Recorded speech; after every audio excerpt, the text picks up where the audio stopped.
Hello বন্ধুরা, কেমন আছেন সবাই? আশা করছি সবাই ভালো আছেন, আমিও অনেক ভালো আছি। তো এই যে এখন সকাল 11টার মতো বাজে, আর এই চলে আসলাম দৌলতপুর বাজারে। এই যে কিছু কেনাকাটা করার ছিল, সাথে একটা মেসের আপু আছে, আপু আর আমি দুইজন মিলে চলে আসলাম। তো এই যে এখন বাজারের ভিতর দিয়ে হেঁটে হেঁটে যাচ্ছি। প্রথম আমাদের দরকার মুরগি বাজারের ভিতরে। তো এই যে এখানে প্রথমে মুরগি বাজারে আসলাম। তো মুরগি বাজারে আসার পরে এখানে মুরগি দেখছিলাম কোনটা নেওয়া যায়, তো তাই এখান থেকে একটা মুরগি নিয়ে পরিষ্কার করতে দিলাম। তো তারপরে ওখানে অনেক ভিড় ছিল, তাই নদীর পাড়ে এসে দাঁড়ালাম। যেহেতু বাজারের সাথেই নদী, তো এটা কিন্তু হচ্ছে ভৈরব নদী। নদীটা কিন্তু বেশি বড় না, আর এইখান দিয়ে কিন্তু এই যে খেয়া পারাপার করছে। আর আমার বাড়ির সামনে নদী, তারপরেও বরাবরই আমার নদীটা ভীষণ ভালো লাগে। আর এই যে নদী দিয়ে যাচ্ছে কার্গো।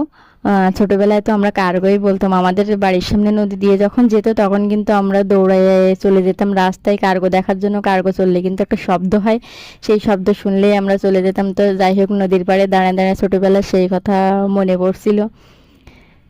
তারপরে তো ওখান থেকে চলে আসলাম বাজারের ভিতরে। তো আরো কিছু কেনাকাটা করার ছিল, তো এইখান থেকেই কিনে নিচ্ছিলাম আঙ্কেলের দোকান থেকে।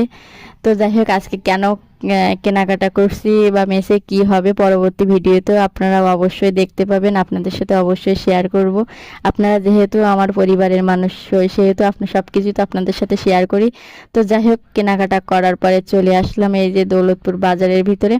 তো এখান থেকে চলে আসলাম মিষ্টির দোকানে। মিষ্টির দোকান থেকে এখন টক দই নিয়ে বাসায় ফিরবো। আজকের মতো এ পর্যন্ত।